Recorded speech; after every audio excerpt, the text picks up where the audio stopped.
மக்கள்கிட்ட அவருக்கான அபிமானம் கூடிக்கொண்டே போகுது. அதுல மாற்றம் இல்ல. அவர் பேசுறது பேசாம இருக்கிறது அவருக்கா நாடு பேசிக்கிட்டு இருக்க. அசம்பிளில அவர் உறுப்பினர் கிடையாது, அவர் இல்ல, அவர் கட்சியில இருந்து ஒரு உறுப்பினர் கிடையாது.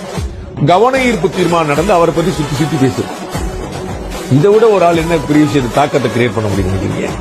முதலமைச்சர் அவரை குற்றச்சாட்டி சொல்கிறார், எதிர்க்கட்சி தலைவர் அவருக்கு ஆதரவாக பேசுகிறார், பாஜக அவர் வக்காலத்து வாங்கி சண்டை போடுது, எல்லா கட்சியிலிருந்து அவருக்கு பேசுறாங்க.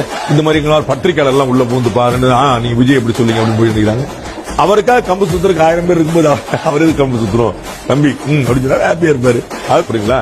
அல்லது வேற ஒரு விஷயம் பின்னாடி அவருக்கா இப்பதானங்க தொண்டை நிவர்த்த சொன்னேன். அவருக்கா நாடு ஒர்க் பண்ணிட்டு இருக்கீங்க. அவருக்கா 15 மீடியா பர்சன்ஸ் பேசிட்டு இருக்காங்க. அவருக்காக பாஜக தலைவர் பேசிட்டு இருக்காரு. அவருக்காக அதிமுக பிரமுகர்கள் பேசிட்டு இருக்காங்க. இது மத்தவங்களுக்கு கிடைக்காது சார். அவர் நடிகர்ங்கிறதுக்காக மட்டும் இதெல்லாம் நீங்க நடிங்க, உங்க கட்சியில நடிக்க வைங்க. அதுக்கு என்னங்க செய்ய முடியும்? அவருக்கு இது கிடைச்சிருச்சேன்னு யோசிக்க வேண்டியது இல்லைங்க, அவருக்கு இருக்குன்னு புரிஞ்சுக்கங்க. நடிகரா அந்த சிரஞ்சீவி ஜெயிச்சாரா?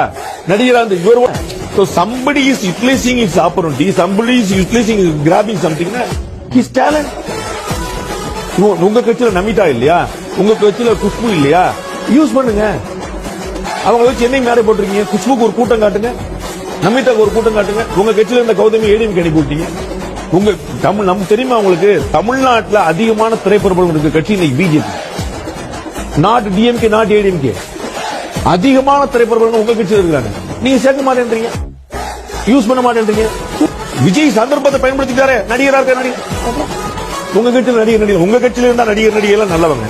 விஜய் ஒரு நடிகரா இருந்தா தப்பா? நடிகரா இருக்கவங்க வரக்கூடாதுன்னு சொல்ல சார். ஒரு ப்ரூவ் பண்ணாம இந்த அளவுக்கு ப்ரூவ் பண்றது தானே டாக்கு.